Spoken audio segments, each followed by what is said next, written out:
Welcome to Pure Hustle Podcast. I'm Mike. And this is Orlando, and we're on episode 119. Yeah. It's moving.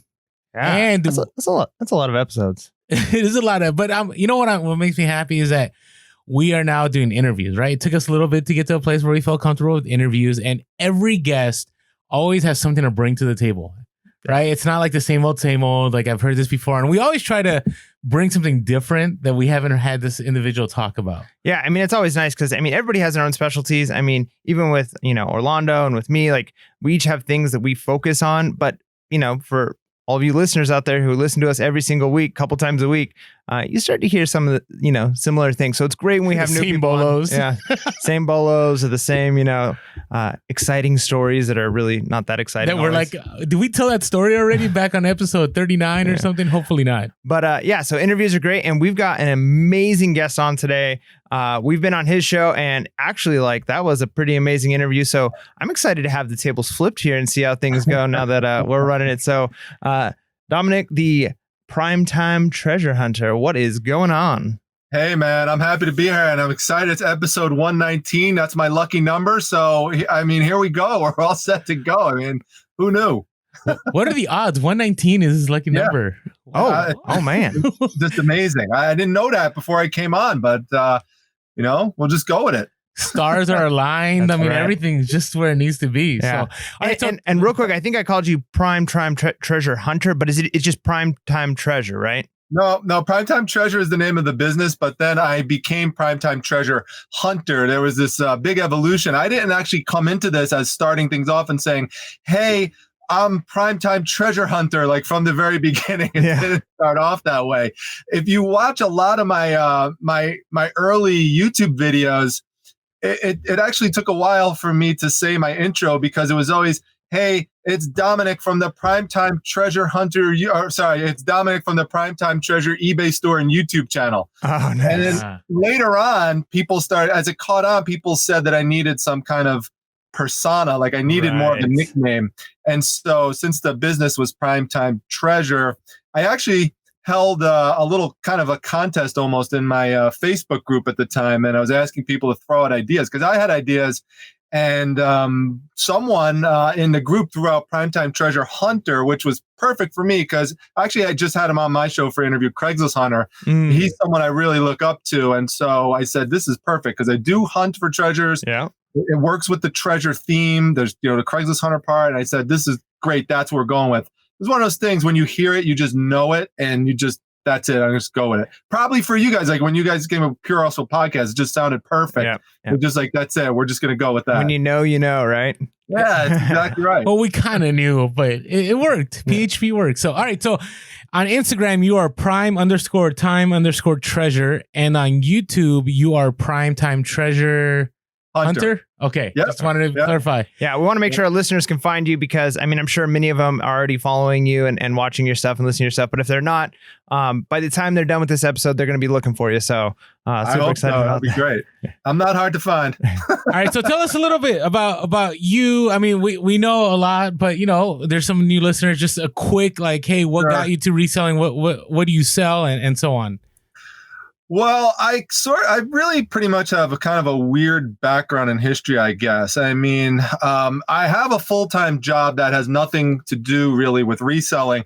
I actually work full-time in a hospital as a board-certified neuropsychologist. So during the day, I'm evaluating children and adults with known or suspected brain injury and brain disease. And then I kind of flip the switch when I get home and on the weekends, and I have this kind of alter ego character in which I become the Primetime Treasure Hunter. And so I specialize in comic books, but all things that are vintage and collectible. So comics is my core, my niche that I know best, and that I will always have something related to that on there. But I also go into all sorts of other areas in my treasure hunting videos. So I go to a lot of estate sales, garage sales, flea markets. I set up private ads in which people would reach out to me, or I'll reach out to them on, Facebook Marketplace and pick up collections here or there. But, if you watch my treasure hunts, I'm getting things from, old vintage cameras to picking up, t-shirts and shorts and jeans and,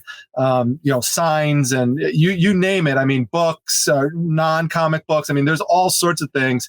Pretty much if it sells, if it's valuable, I'm interested in it. I love it. And I love like the connection there. Like it really sounds like the fact that you do so much with comic books and you're into that type of stuff, because your story kind of sounds like a superhero story. Like I could pitch that like brain doctor by day, treasure hunter by night, right? Like first edition of PHP Comics. Yeah. I didn't think about that at first, but then as things started to evolve, I said, you know what? It kind of is like that. It's like Clark Kent. He's like the newspaper editor. And then at nighttime, he switches into like, superhero mode. So, or like with Spider-Man, working as Peter Parker as a photographer during the day. So I said, you know what? That kind of makes sense. As far as I knew, there's no neuropsychologist superhero yet, or reseller for that matter. That's so right. Hopefully I'm unique in that way. You live among us. All right. Hey, so I did some research on you, and we talked about that before the podcast a little bit. He calls it research, but we're not going to call it stalking. No, we won't do that. But my background's in history, and historians always want to know like the context and the background of individuals. So, I noticed like your story, like you've been selling since about like early 2000s. I think it said like, how it tells you like started in 2000, whatever. So I had a question for you because I always want to know, how has eBay transformed? And we're talking about 20 years, right? Since like maybe you bought the first thing or sold the first thing. So what are some changes that you've seen over that time? Yeah, it's funny having that perspective. I did start on eBay in 2000, even maybe a little bit before that, like late 1990, like 1999, 2000-ish. But I actually started it because, at the time it was just, becoming more and more popular. And I was attending graduate school at Nova Southeastern University in Fort Lauderdale, Florida. And nearby they have this big mostly outdoor, but also indoor flea market area called the Swap Shop. And my wife and I would go down there and we would just try to find things that caught our eye that we thought looked valuable. We'd pick it up for cheap. We'd bring it home. We'd put it on eBay. And so a couple things that are differences right then and there. So I'm holding up, for people who listen to this on audio, I'm holding up my cell phone right here. We didn't have anything really like this, or if we did, there were no apps on there at that point. So there was no way you could check comps at that time. So everything just had to kind of go by eye. And that was actually good as I look at it now, as I look back, because that helped to develop a skill set, almost like a sixth sense. I've heard resellers talk about this at some points, that they feel like they've kind of developed that, where they could just scan areas and hone in on what's valuable versus what might be more kind of junky stuff to avoid. And there were certainly many successes, but there were also many failures where we'd buy something, we'd be convinced, wow, this is an amazing score. And we come home and find, even back then on eBay, that there were 15 people that had that same book up or that same Peanuts item that you thought was valuable. And it turns out that it's not worth anything. You're not going to make your money back on it. So the other thing that was really different was the form of payment, because back then, PayPal wasn't really up and going at that point. And so the main way we were getting payments was we would sell something and then we would get payment via a check or a money order. Sometimes people would even even send cash in the mail. So it was those three things. And you had to wait usually about a week to get your, payment. If they were closer, maybe it would be a few days, and then you could send your item out. So once PayPal came around, it really transformed things, and it was just night and day. It was amazing. Do you find that it's still the same? I always hear, people saying reselling hasn't really changed, just the tools have changed. So is it still viable? Because when I hear about eBay in the early 2000s, late 1990s, it was more like pretty much anything you put up would sell. Now you're saying there are some things that wouldn't sell, or maybe they'd sit for a while, where now it just seems so saturated, but there's still the opportunity. What's your take on that? Well, yeah, definitely more and more people have gotten involved. I think it's actually,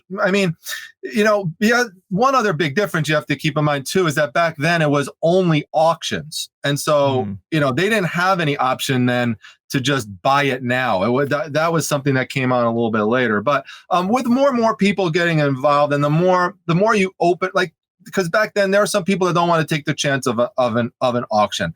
And so, and there's also a bunch of people who don't want to wait around for an auction. But so as they opened it up to more and more different modalities, that got more people involved in buying, and that got more people involved in selling. The more flexibility you put into the platform, so that's naturally going to mean that there's more competition. So there are a lot of categories now that are way more saturated than they were back then, and I do think it is becoming more and more competitive, and it can be more difficult to kind of separate yourself out, which is why it's going to take some extra work. But at the same time, there's also more platforms available to sell on now than there were back then. I mean, it was really Yahoo auctions and it was eBay pretty much. I mean, but now you have all these. I mean, Amazon wasn't even open to third-party sellers back then. And so now you have all these different sites. You know, you have Mercari and ThreadUp and Poshmark, and there's just so many. You could just keep naming, and there's so many specialty ones too. Like, there's ones just for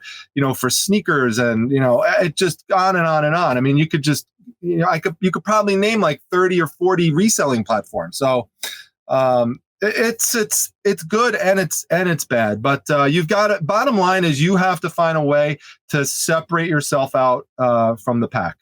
Yeah, no, that's awesome, and it's encouraging too, because new sellers are coming in all the time, and I think it's human nature to kind of think like, oh, I've missed opportunities, or I'm not going to be able to do the things other people have done. They have a head start, but like I said, in reality is like you can still do things to make yourself better and get and be successful in this. And it seems like you're really successful as a reseller. And what I admire about that is you're not full time, right? Like there are a lot of people who are full time. They're able to devote a lot of time to this, but you do this part time. How much time would you say, outside of, working in the hospital, do you put into working as a reseller?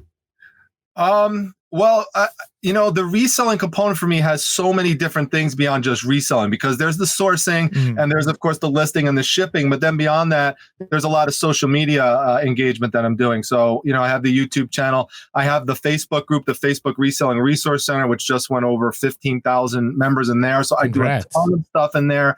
The Instagram just went over 5,000. The YouTube channel is almost at 11,000 now. So I put a lot of work into that and have over the last few years. And so that is part of it as well. But I would tell you that outside of work and then outside of family, I pretty much pour all of my extra time into this because I do love it and I'm really passionate about it, and I just want to keep growing it and developing it. And so pretty much it really almost feels like sometimes that I'm almost putting the equivalent of another full-time job into this. Yet I also have another thing that I do, which is I run a medical website called medfriendly.com, where I generate a lot of revenue through a medical blog that I run. So people pay me to put up blog posts. And so that's yet another thing that I have to manage on the side. So there's all these different things that are, that I have to keep kind of bouncing back and forth between. And I'm constantly juggling things to make sure that I could keep my head above the water. But it's a lot of time, but I love it. I absolutely love it. And is that just like who you are? Like you're just naturally a hustler. You got to have a lot of things going, or are you driven more just by like, this is fun? Like, what is your motivation to like do so much? That's a good question. I'm really a very goal-driven person. I love to accomplish things. I get a lot of satisfaction out of doing that. I think it's just part of my personality, and just very driven to want to be.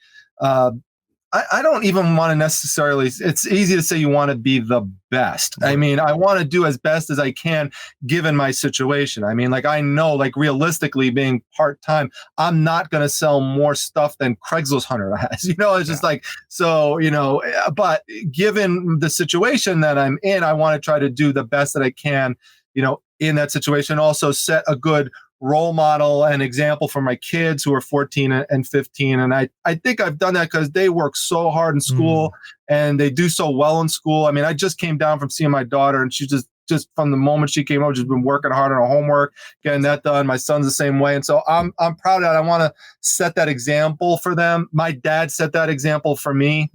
And the first person I ever worked for at a convenience store for years when I was a teenager set that same exact example of, always making sure you're working hard, putting forth a lot of effort. So I think if it's role modeled for you, that you kind of ingrain that into part of your personality, and you keep bringing that forwards into other things you're doing. Okay, that's awesome. So what does your model look like? So what I mean is I have several questions when it tied into it. So, when do you source? How do you source? Are you fast nickel, slow dime? Are you multiple platforms? I know I'm dropping a lot on you. So, so if you want to flesh that out, I'd love to hear. I'm interested. For me, now this is going to depend on what part of the country you're from, because I love to go to estate sales. Where I am in central New York, estate sales are generally amazing. There's some exceptions. You need to know which dealers to go to and which ones to avoid. But I say this only because there may be some listeners in some areas of the country, like some areas of Florida or California, where every estate sale could be like the crazy, out of this world prices where you can't really touch the stuff and do anything with it in terms of reselling. But if you're in an area where you can get some decent deals, for me, estate sales are the best, because I feel like it's the most efficient use of my time. Because don't get me wrong, I go around to garage sales, but I feel like I have one big giant garage sale in this whole house that I could just go through, and I could and with being patient and just being dedicated to, whatever, room that I'm in at the time, and just focusing in on, and then just slowly, systematically going through it, I feel like I'm able to pick all the different treasures out of there and find things that a lot of people are just easily overwhelmed by. I can't tell you how many times I'm in a room and someone just says, "This is overwhelming." Like the moment they walk in, they just say, "Oh my God, I'm overwhelmed, I'm walking out." And they just leave. And I just laugh. And I'll be in the same room for an hour, and I'm just picking treasure after treasure out. And meanwhile, 30, 40, 50 people just cycled in and out because they're just not patient. They don't want to dig through boxes. They don't want to look up top above a shelf. They don't want to open a drawer. They don't want to look underneath a bed. All these are things I love doing. I don't mind flipping through a yearbook and finding something really valuable inside of there. Wow. So, I love doing that type of stuff. So I really enjoy that. And also I have a good relationship with the estate sale dealers, which allows me to purchase things in bulk. And so I could walk out of there with boxes of valuable stuff, and I'm only paying $20, $30, $40 sometimes for all this stuff. So I show that in my haul videos on my channel. But I also take trips over to the flea market. I also, I do the garage sales. I do the rummage sales. And I also, as I mentioned earlier, I set up private ads on Craigslist in which I target certain niches. Like I'll put up an ad just for comic books, or one for estate clearances, or one for Funko Pops, for example, or one for Masters of the Universe figures. I'll put all these different ads up. And people will reach out to me and say, "Hey, I have a collection of this stuff. Would you like to come check it out?" And I've gotten some of my best scores through doing that, which is kind of gets into what I was saying earlier, which is that you can't just always sit back and expect that, okay, I'll just go out to a garage sale and I'll just limit myself to that. You got to try to build opportunities for yourself. And, and that's one of the ways you could do it, is by putting up those types of ads and creating situations for yourself. Like I've had situations where I'm literally invited to go to a house and I'm the only one allowed to pick the entire estate. I have zero competition. Wow. So unlike in a regular estate sale where there's 30, 40 people trying to grab stuff, I'm the only person. I have free reign of the house. Yeah. So, and I think to myself when I do that, I say, I created that. Yeah. So you've got to create your own opportunities sometimes. All right. So I struggle a little bit with the ad thing, because I have a friend of mine who's been reselling on eBay for years and he hasn't done it, but he's always telling me, Orlando, put some ads on Craigslist, put some ads on OfferUp. But I always have this concern. I don't know. I've never shared this. So this is a Pure Hustle podcast first. I always fear that when I show up to this place that they're going to be expecting me to pay a lot more for something. And it won't be the same as if I just randomly showed up. And so, you know what I mean? Like, yeah, I'll tell you the way around that. Okay. So I have a couple of videos up about this. I actually just did 2 recently about setting up a Craigslist ads and sourcing on Craigslist. I also did one about Facebook Marketplace as well. And I have another one. It's an older one. It's one of my earlier videos where it's called something along the lines of how to source in the winter. Just type the word in winter. You'll find it on my channel. But I show examples of my ads. And one of the things that I say in all of my ads is I am purchasing this for business purposes for inventory, and I am not going to pay retail prices. I let them know what I'm there for. Okay. I am specifically targeting the person who, and I actually say this, I think it's best to just be upfront. I say, if you are in a pinch, you need quick cash, I'm your guy. This is who you call. You want someone reliable who's going to come out to you, or who you could come out to, meet somewhere if you're comfortable. That's what I'm here for. If you need space, your Funko Pop collection is taking over your house and your wife can't take it anymore, and she's saying it's either you or the Funko Pops. Call me, because I will clear them out tonight. And that's another thing. You have to be quickly responsive, because if you don't respond fast to those inquiries, they're going to move on to somebody else. Right. And they'll also send out that same message to multiple people. And I know that because they'll send the same thing out to multiple ones of my ads. Like they'll say, nice. Hey, I have a Funko Pop collection to my estate sale ad. And then the same person writes, hey, I have a Funko Pop collection to my Funko Pop ad, because they don't know it's the same person. Right. So they're sending it out to as many people. And most people, the way they operate is whoever responds first and seems like they're, a decent person, responsible, then that's who they're going to go with. So you got to be quick on it. But that's how you could avoid that, is by letting them know that up front. So what's a good threshold for you? Is it 25% of what you're looking to sell it for? Is it 50%? Does it vary on the item? Like, if, because sometimes, you have a really good haul and you're willing to pay up and do 50% because you're going to get a nice profit. But sometimes you're like, this is going to sit a little bit longer. It's going to be a slow dime. How do you determine that? Well, it depends on what it is. So if there were like some individual items, and usually I tend to buy in bulk. So it's not usually like an individual piece. But if we're talking about individual pieces, I like to be able to ideally try to triple my money on it. So that's one of the things that I look at. But generally, I'm trying to figure out a good unit price for things. So it depends on the item. I'll give you two examples. So for comic books, which I specialize in general, I am trying to get comic book collections for approximately anywhere between 10 to 20 cents per comic book. So it averages about 15 cents. Now, that doesn't mean I would not, in some situations, be willing to pay up a little more, but I would have to know that there were some things in there that were really, really worth me doing that. But on average, if I'm buying hundreds or thousands of comic books, that's what I want to get it for at that bulk rate. And so I try to work a lot of those negotiations out, by the way, ahead of time over email, just so I could get a sense, because you don't want to waste your time and go there and the person says they want $3,000 for something that you were only going to pay $200 for. So I try to clear that up, at least try to feel like we're in the same ballpark. Now, if I could get it that we're in the same ballpark, I'll say, you know what, we're close enough. Let's just meet up in person. And I feel confident enough in my negotiation skills that we could work something out, throw a little bit of this in. I'll give you a little bit more for that. You could just kind of wheel and deal. Now, if it's Funkos, for example, that's a different situation. So those, you're trying to get them for about $2 a piece if you're a reseller. And also you've got to know that a bunch of those Funkos are not just the common junky ones that are going to overproduce ones that are only going to sell for $10 or less. Like, you've got to know that there's, like, I just sold one the other day, Resident Evil Funko Pop Nemesis for $50. Like, you've got to know there's some gems in there like that, so that you could buy some of the lower price ones, but you're getting that unit price, down to a certain number. That's your goal. You got to try to figure that out for whatever collection is you're looking for. And then that's what drives you. And you just basically, I just explain to people it's a numbers game. And that's what I'm looking at.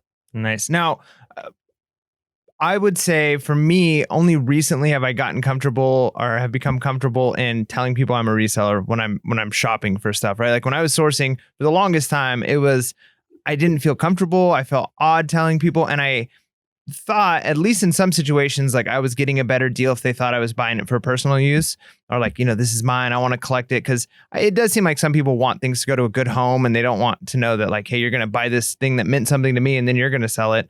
Is there ever times when you don't tell people you're out garage sales or something like that, and you kind of make it seem like, hey, I love this thing, this would be so nice? Or do you always tell I'm a reseller? Well, I don't necessarily volunteer it. I mean, then again, I'm also not averse to letting somebody know if somebody asks me. I mean, one of the things that I would do in this situation that you were mentioning there is that I try to emphasize to people, especially when I'm buying collections from people, and it's something that they have an emotional attachment to. I let them know that I'm also a collector, not just a reseller, and that I let them know I'm going to take care of your items. I'm going to pack them all and ship them all, and I'm going to get them into the hands of people who really do want them and who really would, cherish them. So that's my goal with their items, and that's one of the enjoyments of doing reselling is that you get to get these items that were stuck somewhere, that they weren't in circulation, they weren't being used, and now you're bringing them back into use. So I do let people know. I mean, the only way I would avoid it is if I knew there was someone who was really averse. Like it's just very clear that they were averse to, resellers. Like you might have heard that from a friend, or you could kind of tell the way they're interacting and the way they're jacking up prices when they're negotiating with people. So once in a while, there's a few people who I would avoid saying it just because of that. But by and large, I have not found that I've had a problem with mentioning that and letting people know. In fact, I've been pleasantly surprised how many people actually say to me, even estate sale dealers will say, he's a reseller, make sure you give him a good deal because he needs it for his business. I've even had people do that at outdoor, flea market type of events who just know what I do. And they, will say, okay, I know you're doing this for business and you need this for inventory. Here, let's work out a deal. So very rarely have I had someone say to me, yeah, you're doing this for reselling. I don't want to sell it to you. There's going to be people like that. But the way I figure it, there's so many fish in the sea to shop from. I'm like, all right, I'll just go to the next person. Nice. Yep. All right. So it seems you get a lot of wins. Can you tell me of a time when you just had a couple of examples where you just had to walk away, and what got you to walk away? Because to me, it's harder to walk away when it's something you're passionate about. Like I would say a lot of my bad buys have been something that I was more emotional than I needed to be. I didn't show it, but in my mind, I'm like, I really need to buy this. So how do you walk away? Give me some examples and how do you walk away, Dom? Well, I always say that sometimes the way you make the best deal, and the person who usually does make the best deal, is the person who does let the other person know that you are willing to walk away. Because a lot of negotiation has to do with positioning yourself for proper leverage. And if you have and this is one advantage to having a lot of inventory, I don't need to buy a single comic book. Now I will buy a great collection if one comes up, but I have plenty. So I have the ability then to go into a negotiation situation saying, listen, if I can't get it for the price I need it at, then okay, I'm sorry, it's just not going to work for me. And so I'll do that with comic book collections. Or I remember one guy, I went over to his house. We struck up a good conversation over the phone based on a Craigslist ad. He had a really nice Funko Pop collection, but it was very obvious that his price on it was he wasn't going to move too much off of it. And we talked a little bit afterwards and he tried to lower it a little bit, but we could not quite get to the right number. And I drove quite a ways to get out there. I mean, I'd say maybe for some people it won't sound that much, like let's say 45 minutes to an hour or so. And I wanted to make the deal so bad, guys, but it just didn't make sense with the numbers. And I just said, I'm sorry, if you can't get it to that number, I've got to bail on it. And, I just wound up driving back and, talking to my wife about it we call her Mrs. Primetime, over the phone on the way back, and just like, look, I already have a bunch of these collections and just got to try to take the emotion out of it and say, it just didn't make financial sense. That's why looking at the numbers could help so much, because the numbers could kind of bring logic to overcome emotion. So if you tell yourself that, and I've told myself once I got really, really back into this again, kind of hardcore, that I wasn't going to get emotionally attached to the items. And so that's really helped me. I've kind of had that as like a guiding principle throughout my negotiation. So that helps too. If you have kind of a mindset, you have principles that guide you like that could help you too. Very good. Are there things though that you buy? Because obviously you said you're a collector. Do you ever go not necessarily wanting to add something to your own collection, but you find something, you buy it, and then you're like, I just can't sell this. Like, this is too perfect. I need it in my collection. Are you willing to sell things even in your own collection? Well, I'm not right now. I'm not willing to sell things in my own collection, because ironically, that's how this all kind of got all started back up again for me to get crazy into reselling, because when I was younger, I'm talking late teens, I sold my comic book collection to buy a Sega Genesis. Oh man. So something I have regretted doing, but although I love that Sega Genesis, that was amazing. I had fun with that. But I was trying to kind of reconstruct my collection as much as possible when I got older. So, because I was always telling my kids about it. And as they got older, they were telling me they were kind of mad at me. They're like, why did you sell that? Why did you do that? We would have loved to see it. So I was trying to reconstruct it. And as I started reconstructing it and purchasing it, I started to realize from dealers how much money they were making buying comic book collections and flipping them. And so I said, you know what? I need to start trying to get back into this again. And that's what got me started back into it. So that collection, I don't want to sell that again for that reason, because I just had reconstructed a lot of it. But sometimes I will go out and I will get something. I'll think it looks pretty cool. And I'll say, you know what? I don't want to quite sell it right now because I have so many other items. I'll just display it for a little bit. Nice. And then I'll eventually sell it. But I don't technically consider it added to my collection. It's just kind of hanging out so I could look at it for maybe a year or so. Nice. Very cool. So are you just strictly eBay? Is that where you sell? Do you go to the other platforms? I'm not on the other online platforms. However, I do sometimes purchase bigger, bulkier items. Like, let's say, for example, a big Chinese vase that I got. I don't want to ship that. It's too prone to breakage. I mean, this thing was huge. I got it for $5, sold it for $50 on Facebook Marketplace. Or something else that I've shown in my videos, especially this past summer, is my wife does a good job with furniture flipping. So we'll either buy furniture pieces or we'll pick them up for free that someone's just giving away. We find them on the side of a curb, bring it home, restore it, and then flip it for pretty good money on Facebook Marketplace, or we'll put it on OfferUp or, Let Go or Craigslist. So we do use the local apps, but for the vast majority of what I'm personally going out and sourcing, it's eBay. Nice. Do you do, like, when you restore furniture, are you doing like the shabby chic, like chalk paint? Are you? Yes. Nice. Yes, I'm not. But for that part of the operation, I am the muscle. So they'll say, go pick that up. There's something over here, like, last minute. Go grab that. You got to get this, please. So I go out, I get it, I throw it in the, in the primetime church mobile, and I bring it back. But I've shown on the video how she creates my wife. She creates her own chalk paint. Wow. I have a video that shows that in one of the videos.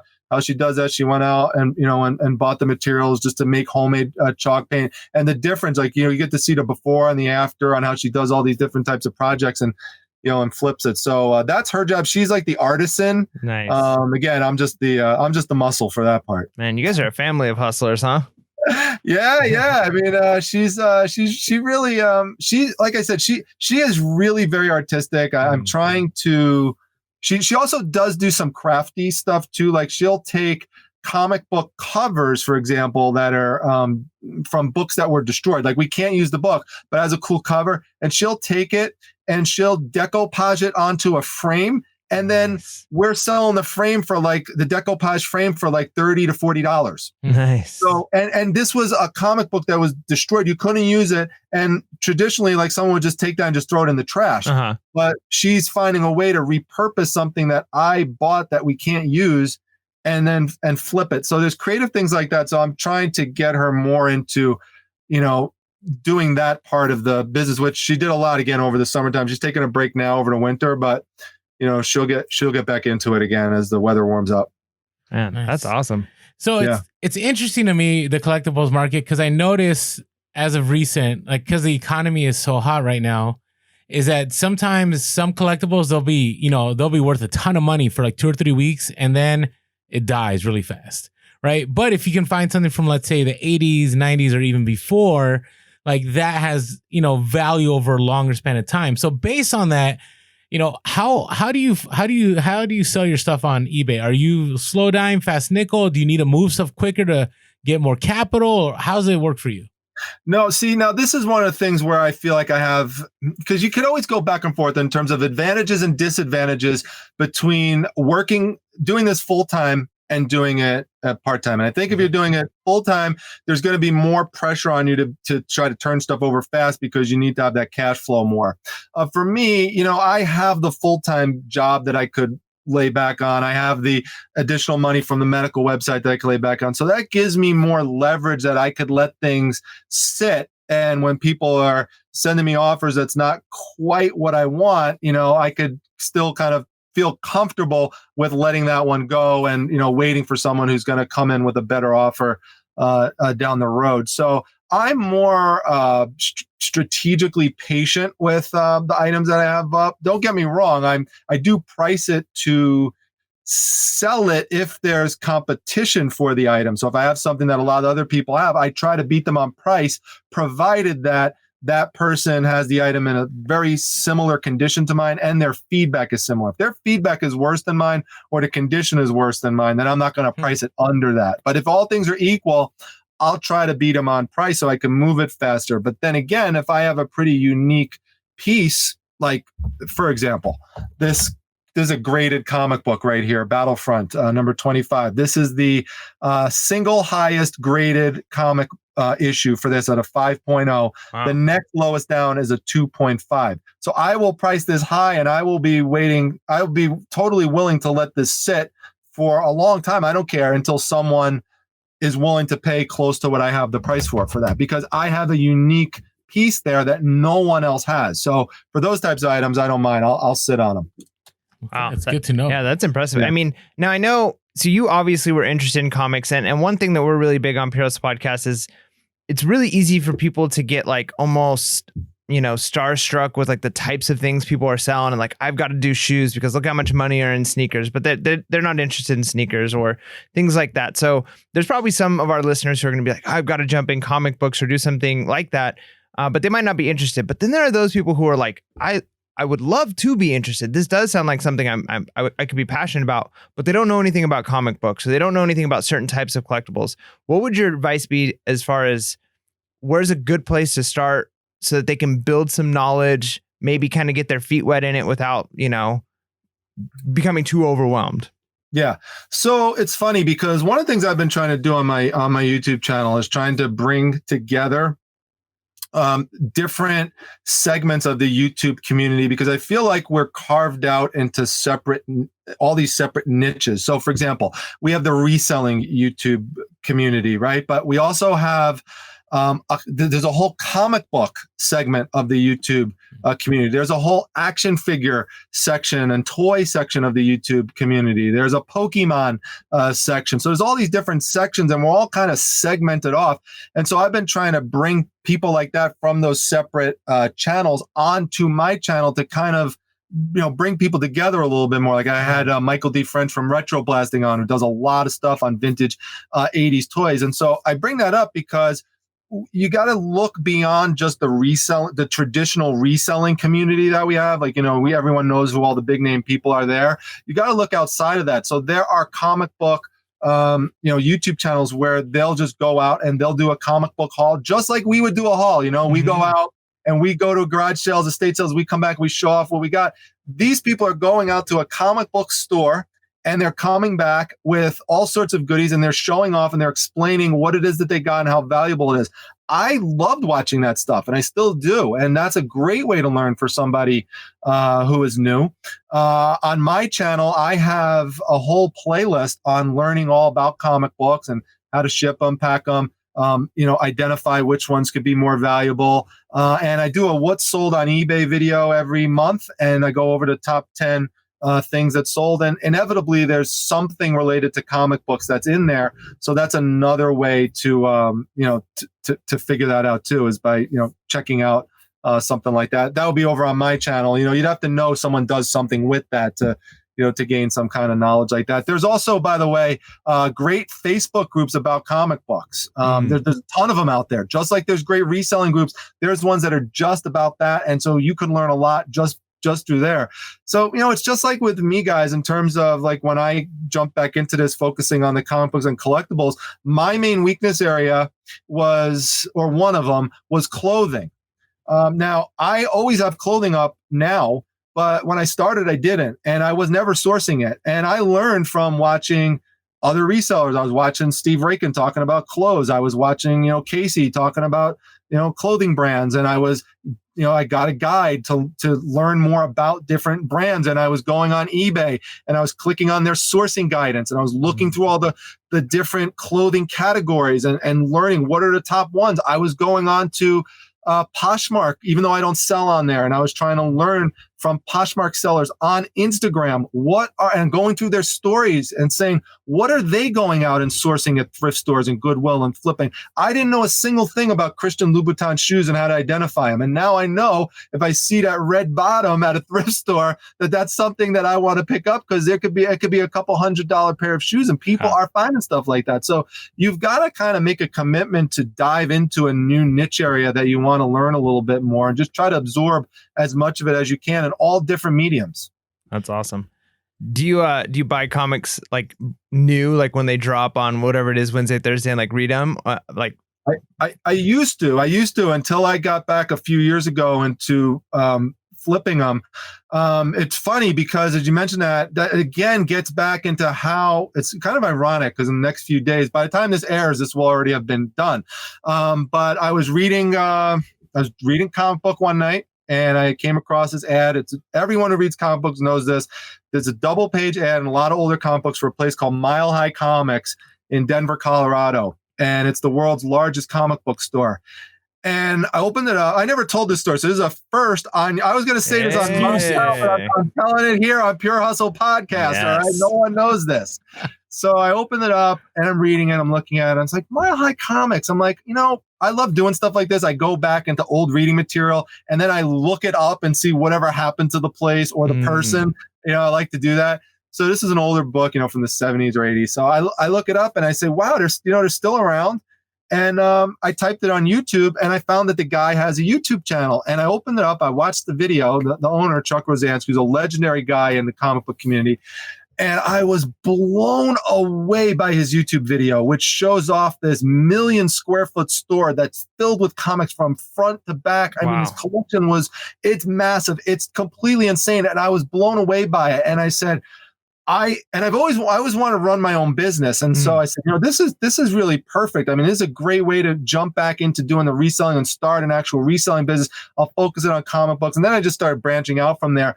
But that actually got me into it back into it, much more forcefully was actually reading the comic book as a collector, coming across the ad, researching the ad, finding the YouTube video. And that got me also more. It wasn't the only thing that got me into YouTube, but it was one of the things that got me into it. Was just, looking at that and just kind of blew me away. So, but, just to go back a little bit more about your question, is that comic books nowadays, it's sad. The prices are so much, $3.99, $4.99, back in the day, and we're talking the 1980s when I was, I made $5 an hour at the convenience store. I gave all my money back to the guy who employed me because I bought all the comic books off his spinner rack.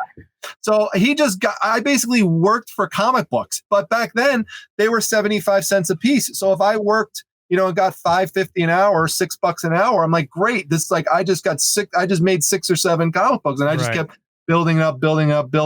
So, I always have loved reading about, but more recently, I haven't had as much time to do that, and have been focusing more on just actually the selling of them based on the knowledge I have from collecting them.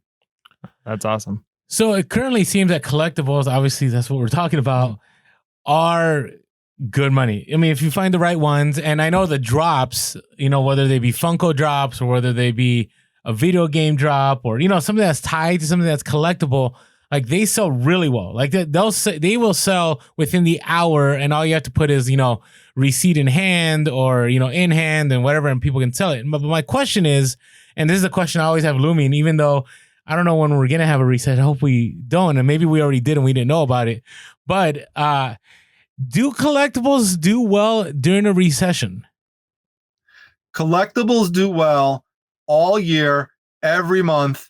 they are, I would say, pretty much like there's certain exceptions, like there's certain trends that come and go.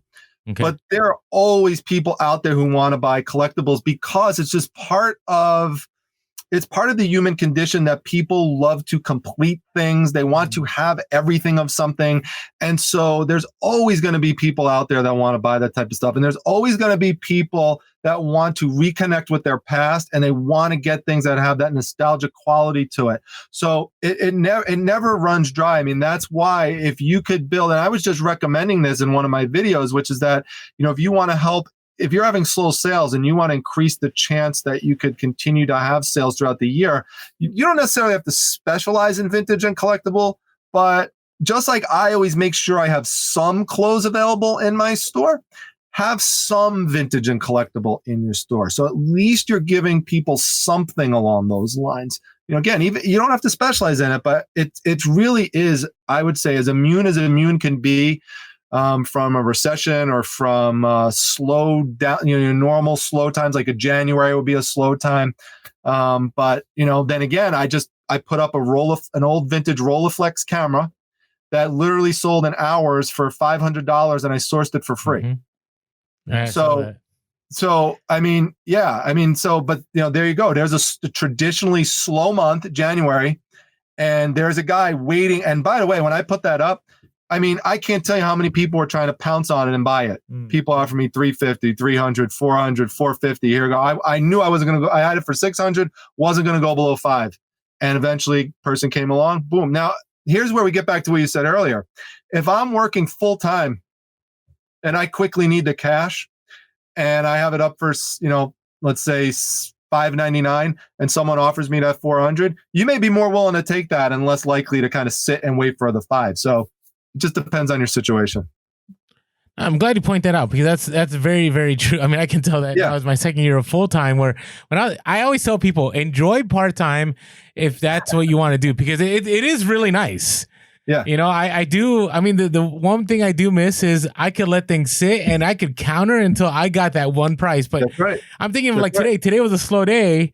I got a low offer and I didn't take it. And now I'm like, I should have taken it because I didn't have sales that followed. Right. So now I'm like, all right, whoever offered now, luckily this isn't live, right? Because right now I could get a bunch of offers and I'll just accept it and people are going to get some good sales. But it's so true because that is one of the big differences between part-time and full-time, that you can wait and take your time and be more selective. You don't have to move stuff as fast. So I'm glad you pointed it out because I think that'll help a lot of sellers out there. Yeah, absolutely.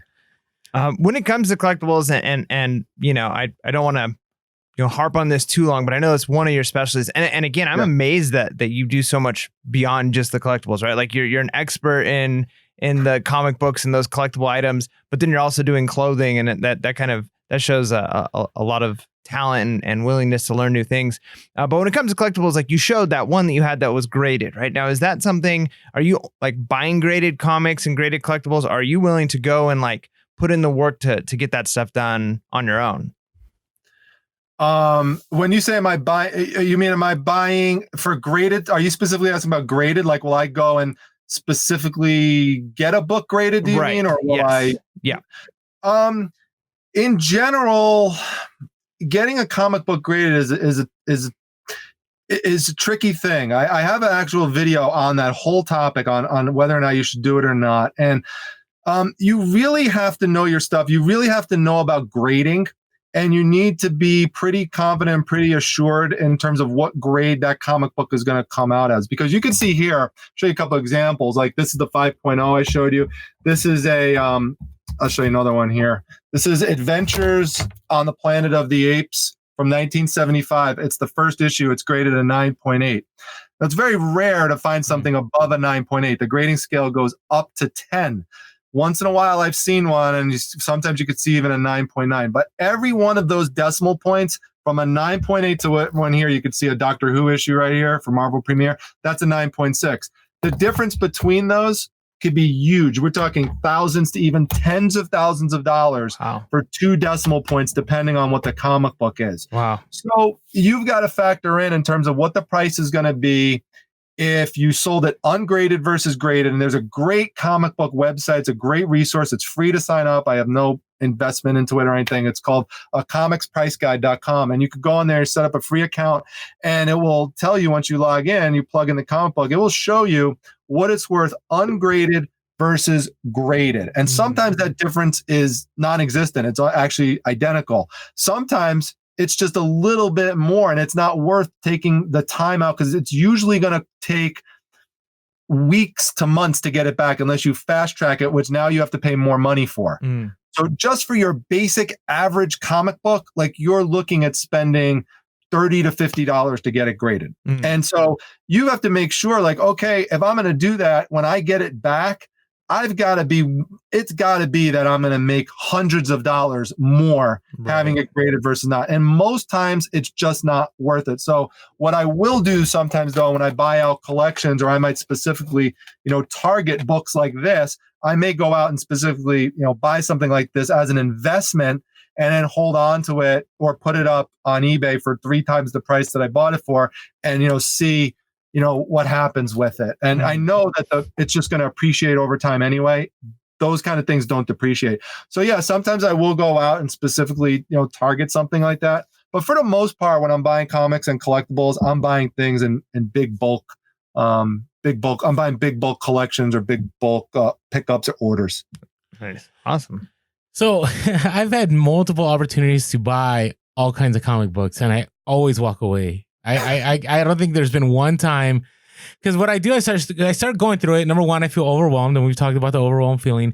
The next one is the grading, and you're just talking about, like, so is there I don't know, there isn't 100% answer for this, but is there a time when it's okay for a comic book to have like a page torn or a side, mangled or discoloration? Yeah. Like, is there still value in things? Yeah. Okay. In fact, if you go to my latest what's sold on eBay video, I actually start off with the number 10 item was 2 Captain Midnight comic books from 1947 that I found at an estate sale. It was in an old barn.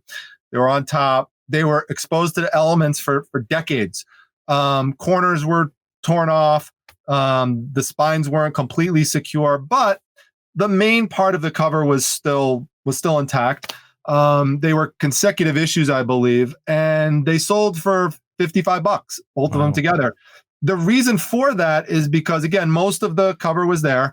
So it still had some nice bright color to it, but it did have a bunch of damage. But see, collectors for comic books, they will pay for a damaged comic book like that if the demand is high for the character or moderate and the supply is very low. And with that, the supply is low and the demand, I wouldn't necessarily say it's high per se, but it's at least moderate, that for the collector base, they would love to have those books. And so they're willing to pay up even though there's damage on it. Now, if we take this a book that has low demand and high supply, or just low demand, and you put that same amount of damage on the book, you're not going to be able to sell it. So condition usually is a very big. It always is. It's always an important factor that ties into the worth of the comic, but it's just less of a factor when there's not as many of those books around. So sometimes, guys, people will even pay for comic books where the cover is just ripped off. So if you go and look at some of the early Amazing Spider-Mans, some of them will sell for thousands of dollars without a cover, because you just can't. It's just, first of all, for many people, having one with the cover, they just can't access it. It costs too much money. So they're willing to fork over $2,000 to $3,000 for a coverless one versus $10,000 to $15,000 for one that has the cover. And what a lot of people will do, by the way, is they will actually create their own custom cover, and they'll put that onto the comic book. And so, and kind of create their own kind of product with it. But so, yeah, damaged books can sell, but it really does depend on the book. It generally has to be something that would be really, really, really valuable if it was like in mint condition, but if the supply, like I said, is super low, demand is moderate to high, then you'll still be able to sell it even if it's damaged. Nice. Now, have you ever been duped and gotten like a fake? Or if not, like, what has been your biggest, like, maybe failure as far as a buy or a sell goes. And then we'll ask a win question after Yeah, this. yeah. All right. These are the fun, juicy ones. See, that's another good thing about comic books is that comic books are rarely faked. Now, there is it would just take too much to do something like that. I mean, the only thing you have to be aware of is you have to be aware of that there are reproductions, and this is one of the things that people who are new, they get tricked into. They're basically, let's say Marvel or DC, they want to make sure people get a chance to see the original appearance of Spider-Man or of Batman. So they'll reproduce Detective Comics 27 or Amazing Fantasy 15, and it'll have the same cover, but there are subtle differences to it in which you could, if you look at it, you could tell, okay, this is a modern version. But someone who's not experienced might think, wow, I just found, one of these old original ones from like, the beginning of the century, the middle of the century. And, it turns out that that's not what it is. So you got to be careful about that. But rarely people will fake stuff. I actually talked about this recently, and I talked about something called a double cover comic book, which is when, if you ever find a comic book and you turn it over and there's another cover underneath, it's a manufacturer's error, and they're actually worth a lot more than your standard comic book, because that other cover that's inside tends to be protected from the one that's on top, and it's just more visually appealing as well. There are some people who will try to fake double covers, and there's actual websites about how to detect if someone faked one. Like they'll try to buy two of the same comic and attach another cover inside of it to try to make a fake double cover. I've never personally seen that, but there are examples of things like that are out there. But no, so for that reason, since there's not really a counterfeiting or a fake problem out there with comic books, unlike so many other areas, right? Like, clothing and, fashion brands and purses and even Funko Pops. There's fake Funkos and stuff, fake Pokemon cards. There's really not a fake counterfeiting comic book industry out there. So what are the telltale signs that something is outside of, like, I know the price determines like when it was made. That's one thing I learned, and maybe I don't know what I'm talking about. So Dom, if you can enlighten me, but I know price matters, like the price that's on the cover. You mean the price on the cover? Correct. Are there other telltale signs that'll tell you it's vintage, or is that like the go-to?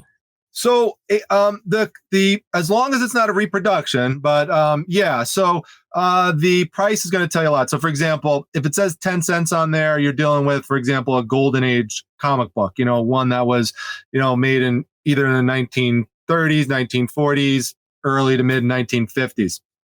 Then there's Silver Age and Bronze Age. So it goes up. It goes up to 12 cents, to 15 cents, to 20 cents. It just keeps going up and up and up until, the 1980s, you're dealing with 75-cent books, dollar books. Then when you get into the 1990s, you're dealing with more to $1.25s, $1.50s. And then from there, it just started to get crazy, like I was talking about earlier. So that's one thing to look for. Another thing, and this is something that you just got to get by experience, but it's a joke among comic collectors. They all know this.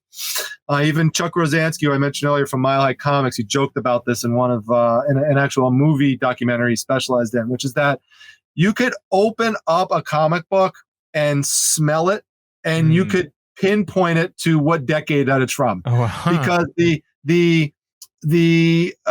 book, just kind of like the paper, it just kind of naturally kind of degrades a little bit with age, and it creates a certain type of smell. So you could pick one up and I know that's a 1970s comic book. Now, granted, fine vintage. Right. You could open it up and you could look inside and you could see the date inside. And that's actually another point to bring up to people, because a lot of people don't know how to find this, because not every comic book has the year right on the cover. Once in a while, it's there. Sometimes it is. But a lot of times it's not there. And sometimes what you have to do, you just open the book, and on the very bottom, on either the cover or on the opening page next to the cover, it's there. Sometimes you have to turn another page over to look for it. And then every once in a while, and this is more for the modern books, you have to flip to the back and look there. And it will tell you the issue number, the volume, and it will tell you the year. I love that. Oh, sorry. I was gonna say I love the vision of you going to a to buy like a bulk order of these comic books, and the collector's watching you like look through them, and you're smelling them. Like that would be great. I know you don't do that, but I just can imagine that would be awesome. Maybe he does. I'll take. Yeah, I love. Yeah, it's just a comic book collectors joke that they should have a cologne that has that. We call it the comic book scent. But I'll give you one other thing just to look at real quick. Okay, this just be a visual for you. Art. The art on the cover is key. Okay, so look at this one. Okay, you could tell this is a vintage 1950s. People do not draw like this anymore. They just don't. So if you looked at this, you would say, wow, like that is, there's like just the way the lettering, the calligraphy, just the way that was done. Compare that to, this is a commemorative comic book magazine for 9/11. Okay, they are vastly different. Now they're both nice pieces of art, but they're drastically different in terms of what they look like. This one here is worth about $10, whereas this one here would go for anywhere for $100 to $300. So, but that's because it's sealed, and it has the it's the highest graded one. But that's another thing I would say is to look for art. If it looks like really cool old art, definitely look into that. And one other point I would make is don't make the mistake of thinking, as a lot of people do this, is they find one of the most common things. They'll find an old comic book. It's like a Disney comic. Like they'll find a Pluto one or a Daffy Duck or Popeye or something like that, like the real cartoony ones. And they'll say, wow, look at this. I found this old book. It's from 1947 or 1950. And they think that they struck gold. And here's the problem. No one wants it. And they're usually really damaged, really damaged. But the reason why people won't pay for it, even though it's really damaged, because people just don't really want it. Unless you found like something really spectacular, like the first time Popeye was in a comic book or something like that. But for the most part, those real cartoony ones, people don't want. What they want is war-related ones, like military ones, superhero ones, like your traditional Batman, your Superman, your Wonder Woman, the iconic characters, like the Aquaman. And here's another one. Huge collector's market for this. Anything that is vintage horror. So things like Vampirella, things with Tomb of Dracula on it, even like things from these don't have to be from like the 1950s. I mean, there's things like old Tales from the Crypt and stuff like that. But even, like I said, some of these books date back to the 1970s. Like, Eerie magazine is another great example. Anything that has like, ghouls and zombies and vampires and stuff. People eat that stuff up. I mean, those things are guaranteed sellers if you find stuff. And a lot of sci-fi stuff too will sell really well.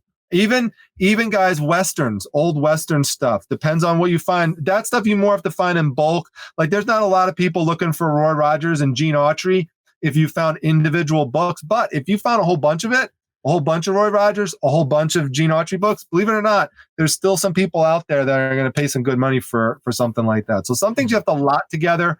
Other things you could sell better as individual issues. Nice. So what's been your holy grail find? Like the one where you're like, I can't believe I found this. Like I've got this. This is amazing. Like what's been your number one, like made you happy? Number one would have to be Giant Size X-Men number one. That one was amazing.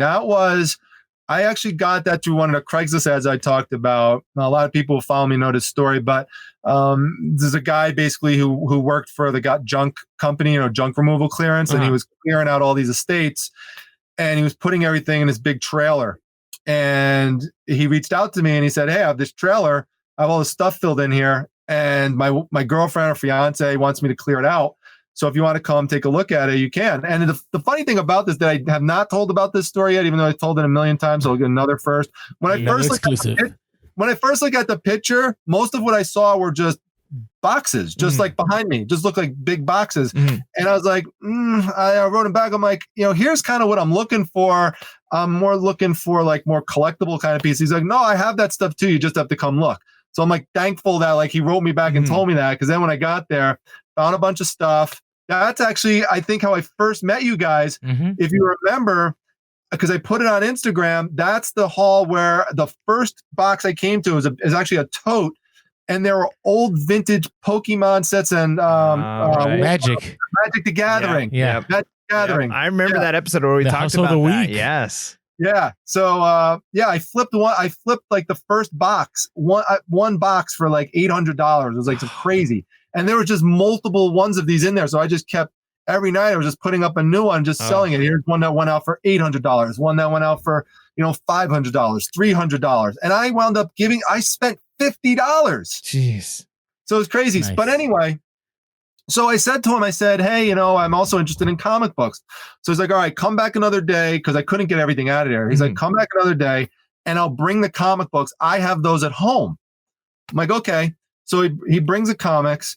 He gives them to me. I flip through them. I look at them. There's a bunch of old Captain Americas and stuff in there. I didn't even have time to go through them all. So I bring them down here. They're literally sitting here next to me for a year. Oh, man. I didn't even go through them all yet. So finally, I said one day, I was like, you know what? I got to go through this box already and look what's in there. So I start going through and I'm like, no way. Because this is a holy grail book. Okay. So it was in what I would consider fine condition. So a comic book logo, that mean or lingo, that means that it's like, it has like a mild to moderate degree of damage in it. Like there's some, it's not like there's nothing torn off, but it has like some creases, has some indentations and stuff like that. I put it up and sold it within 5 minutes for $1,250. Nice. And I literally had like pretty much nothing into it. I mean, if you think about it, because I already, made all my money back with the Pokemon and the Magic the Gathering stuff. So now it was like, that was just profit at that point. It was crazy. I couldn't believe it. And, it just goes to show sometimes you need to go through your stuff a little bit quicker, because I didn't realize I had $1,000 bill, sitting right next to me this whole time. Yeah. I mean, if our listeners aren't convinced to at least maybe try Craigslist ads by now, I don't know what'll convince them, because I'll tell you what, like, I'm convinced I'm gonna, it's one of those things I felt like the ads are almost oversaturated. Like everything that I'm interested in buying, like, oh, I'm gonna look up some cameras, or I'm gonna look up lenses or whatever it is. And I just see ads already of people buying that. So I'm like, oh, these markets are already like people have the corner on it. But I mean, there's got to be room. And like you said, if people are sending out messages to multiple ads, there's still potential, it sounds like, to make those sweet sales. Yeah, no, absolutely. And, you gotta also just think, sometimes you have to do something. I talk about this in my, in one of my videos on the Craigslist ads, is you got to try to find a way to make your ad stand out. So I use a lot of bold, bright, flashy colors to jump out. And I'm also very consistent with it. So, I make sure I refresh it every few days. And now, I'm like a consistent presence on there for years. Like people just know, like maybe they came across it a couple of years ago and they might wonder, hey, I wonder if that guy's still there with that flashy comic book ad, because I see him there all the time. So they'll think that's more legit because you're up there more. Your presence. Yeah. And one of the other things I would mention in terms of if you're kind of a little bit hesitant on jumping into comic books, this is my advice to people. I get this all the time, is that first you have to know about the price that I'm talking about. And you have to remember that it's going to take a while before you come across someone who's willing to sell it to you for that price that I mentioned, to get it at about 10 to 20 cents per comic book. But I would say try to start off with a collection that in comic book world is relatively small. So this might sound like a lot to you, but it's really small for us, which would be a few hundred comic books. Okay. Like your average long box is going to be, if they're bagged and boarded, that's going to fit about 275 comic books. So a short box is going to fit about 140 to 150 maybe in there. So it depends if they have the bags and boards on it. So remember that as well. And start small and try to get it for that, and then see what you could do it. It's going to take you time because you're just starting out. Try to lot things into themes. All those books are not going to sell individually. You got to put them into themes sometimes. You're going to probably find some particular issues in there that are valuable in and of themselves that you could sell, but then a lot of other ones you got to kind of theme together. And so you do that, and then you just, it is something that takes time, but you eventually can see how your relatively small investment, let's say a $60 investment, just yielded you $1,000 over time. It might take you a couple months to get that, but and then if you could scale that more in the future, you be in a pretty good situation. But you got to experiment. The mistake a lot of people make is to say, I want to get into comics, and they go out and they buy a collection for the first time. They buy 5,000 to 6,000 comic books. That's so overwhelming to me. Yeah, that I would not recommend. I have done that, but I'm saying I have a lot of experience. I would not recommend doing that the first time, because you will completely get overwhelmed, and then you're going to just say, you're going to eventually give up, and you're going to say, I just got to sell this to somebody else, and you're going to take a loss. Yeah. So start with a small collection, and then slowly build up from there if you find you had success with it. Oh. All right, so I went into the Primetime Treasure Hunter archives of videos, and I watched a few, and I wanted to talk about the first one. So your first one was about spray cans, but it was really good. Like it was something I didn't know anything about. So I was like, wow, like this is pretty interesting, and I'll keep an eye for these spray cans. You should check it out. Everyone who's listening, go check out his first video and give him a thumbs up. Oh my gosh! Now my question is, what led you? Because in the reselling community, right? I remember when we first got on, and it kind of died down, but we had a lot of people like, oh, here you are, like, why are you sharing this? Like, you guys you're only adding to the destruction of reselling, blah blah blah blah. So what led you to take that step and make that first spray can video, or just begin sharing overall? Okay, well, so the funny thing about the spray cans is that the picture that I show up there of that, I show all these spray cans, that actually was somebody who was doing the same kind of thing I was doing. That actually came from someone's ad that guy had an ad up just like with that picture in it, telling people he's looking for vintage spray cans. Oh, wow. He's like, nice. If you have vintage spray cans, I will buy them from you. He didn't say why. He didn't tell people how much money was in it, but he was trying to recruit vintage spray cans. That's why I tell people, like, find whatever niche it is that you like, and put an ad up about it, put multiple ads up. So that's where I got that from. I thought it was interesting. And I said, you know what? Just like you said, I think that's going to be surprising to a lot of people. I don't think a lot of people are going to know about that. And so I'll put that up there, and maybe that'll be a good initial video. Then we'll see what people think. And, some people liked it, so I just kind of took it from there.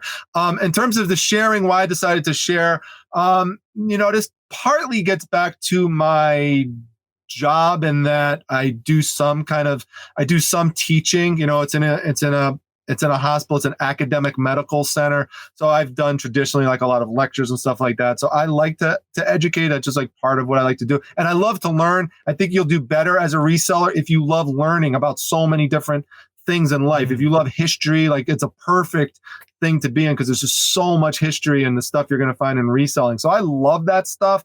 And I love finding things that, people just didn't necessarily know about, and being able to share that. I think that's just a fun, enjoyable thing to kind of surprise people with some stuff. I did a video recently about how much money you can make selling pine cones, which you can get for free. And you could sell pine cones, certain kinds of pine cones, for crazy amounts of money. You wouldn't even believe it, that you could find in Oregon and even some in California. So you got to check out that video to see how much you could get out of pine cones. But so I just like doing that kind of stuff. And I don't really feel like for the vast majority of the things that we're putting up there that it's really a problem, because for a lot of the items that I'm sharing as Bellow type of items, these are not things that you're just going to be able to necessarily run to Walmart and then go pick up and totally ruin the supply chain. These are things you're going to have to do some work to be able to find, and you'll be fortunate if you come across some vintage spray cans, if you dig into someone's garage at an estate sale and put the work into it, and there's only going to be a couple of them there. And then the other thing to remember that's important is that out of 100 people that watch that video on vintage spray cans, how many of those people, even if they have the knowledge, are actually going to take that and then start trying to go out there and actively find vintage spray cans? A very, very few amount of people are going to do that. So there's a lot of people out there, they have the knowledge, they've acquired it, they know what to do, but then they're not necessarily going to go out and execute on that. So that's why I think overall, the general risk to resellers with that type of stuff is pretty low. I mean, now that's different from, like I said, if you found some amazing deal at Walmart and you tell everybody about it on YouTube, well, now everyone might go out and go buy that at Walmart, and that might screw things up. But beyond that, for the vast majority of stuff we're getting at estate sales, these more unique pieces, you know, or lower availability finds, I don't think there's a big risk. Okay. It's good to know.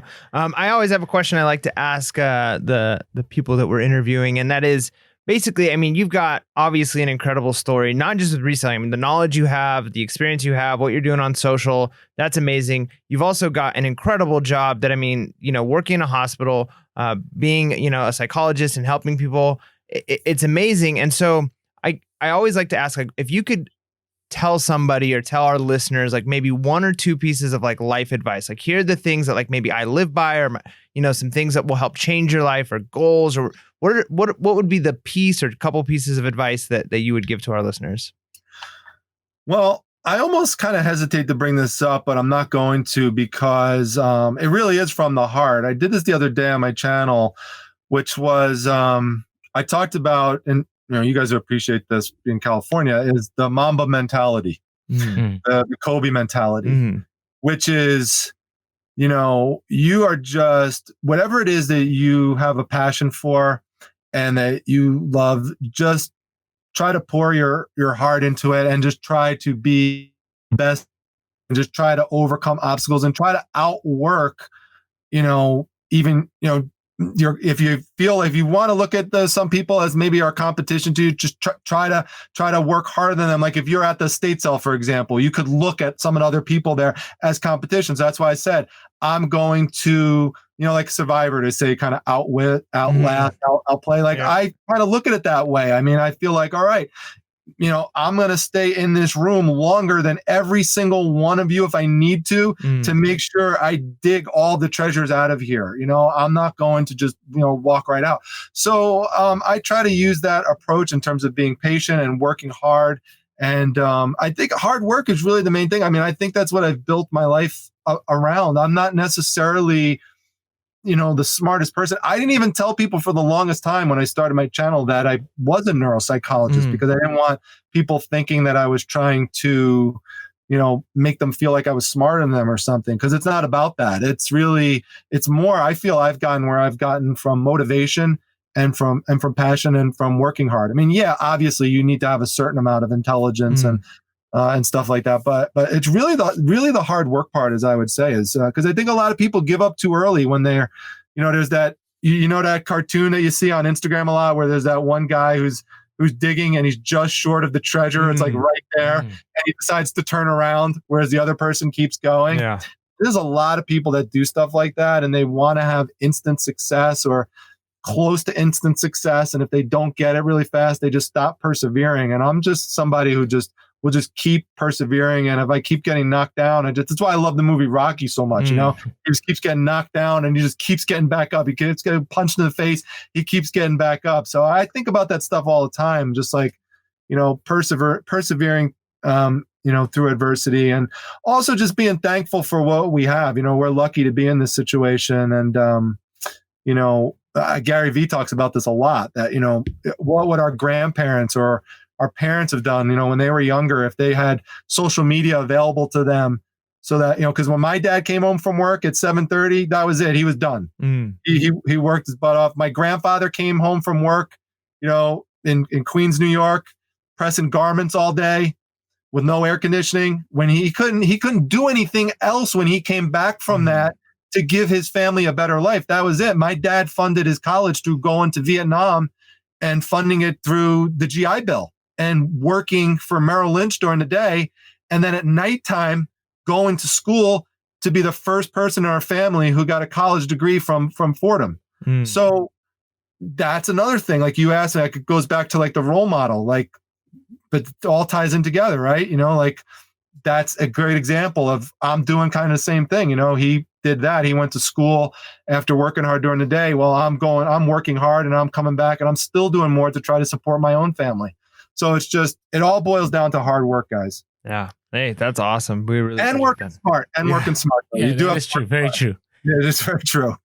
All right. So where do you see the state of reselling? I mean, we're in 2020, technically almost new decade. It depends if you think 2021 is the start of the new decade. But do you see things moving I mean, obviously with collectibles, you believe it's going to keep moving. Do you see that overall, or do where do you see it?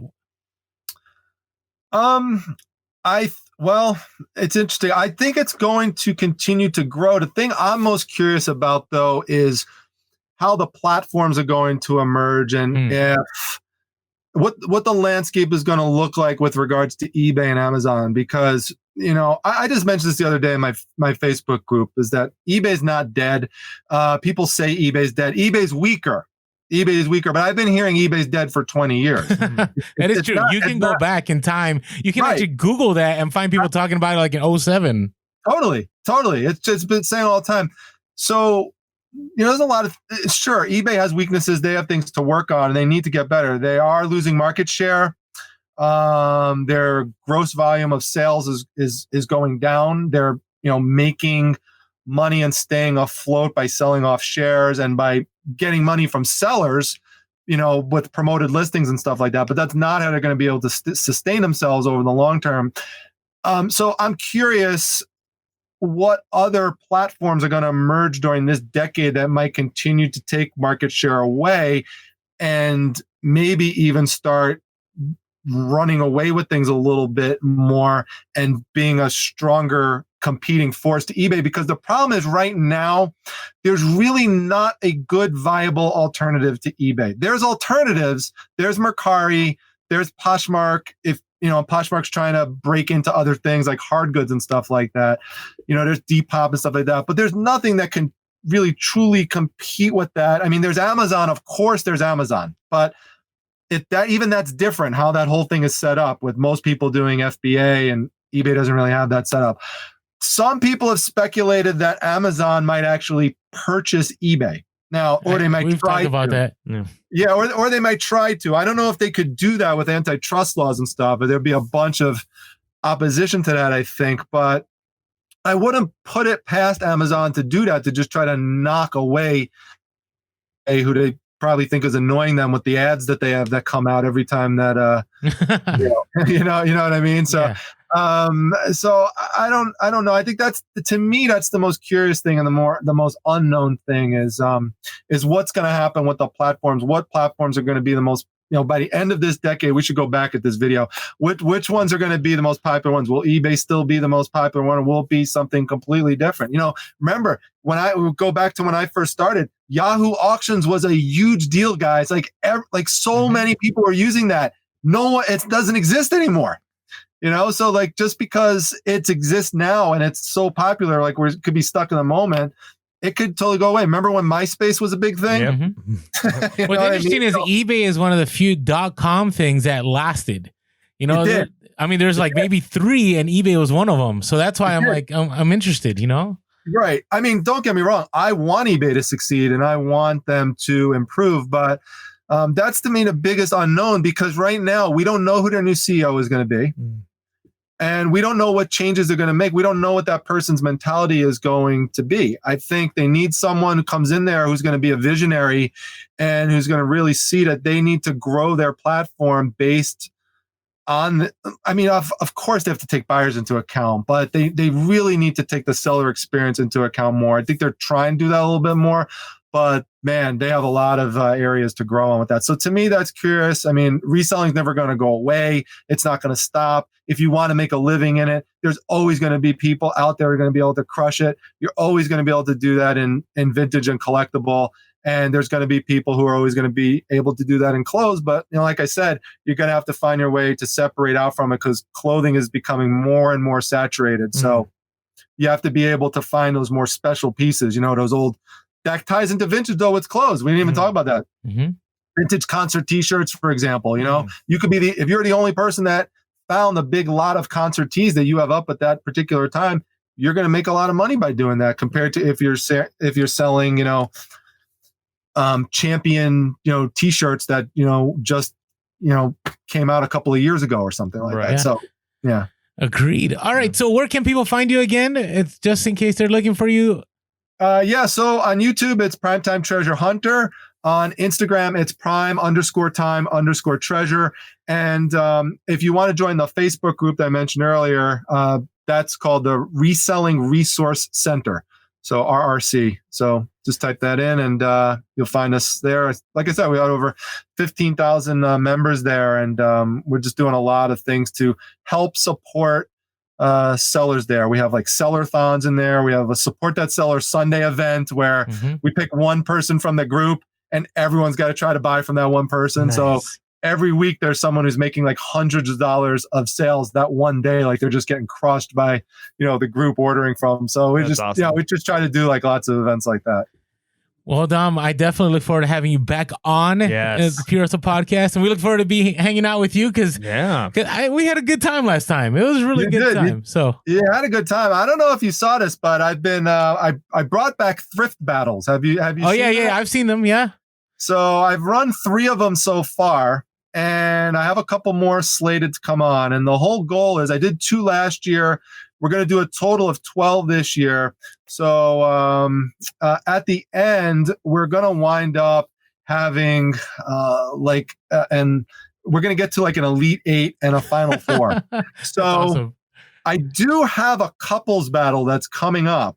I didn't announce it yet. I'm not going to say to people, but if you're interested, and you don't have to say this now, but it would kind of be cool if we could have like a team, like a Pure Hustle podcast versus another combo of people out there. Yeah. So that way, when whoever that couple team is that wins that battle, they have someone else to take on. That's also a duo. They don't have to be a couple per se, but someone who's known as kind of working together would be interested. So I don't know if you guys are interested in that. Epic battles of thrift store. It'd be fun. It'd be fun. We're ready to go. Yeah. So count us in. We're in. So the funny is Mike doesn't like sourcing together, right? Because it gets competitive. But if we're working as a team, if we're a team, it's a whole different ballgame. That's right. Like the way I envision it is you guys would kind of look amongst your items and you'd say, all right, this is the one we want to go in round 2. This is the one we want to go around round 1 or round 3, and it goes up to potentially 5 rounds. And I think each one of them so far has gone to the 5th round, was the deciding round to figure out who won. Wow. One of them might have been 4th round, I'm not sure, but I think they all went 5th. So it came down to the end for each one. So it's been a lot of fun for everyone involved. People have gotten a lot of education out of it too, and seeing the surprise items that people bring up. But if you guys think like you could work together as a team to kind of come up with what might be the strategic item you guys want to use during the thrift battle to beat the other team, who knows? You guys might ride it all the way to the championship. I haven't figured out what the prize is going to be, but you never know. Oh, that would be great. That'd be awesome. Yeah. Count us in. All right. I'll let you guys know. Hey, so if you haven't had a chance, make sure to subscribe to Dom's YouTube channel, follow him on Instagram. Look forward to having him back on. And with that being said, make sure to be real, be relevant, and be reselling. Peace.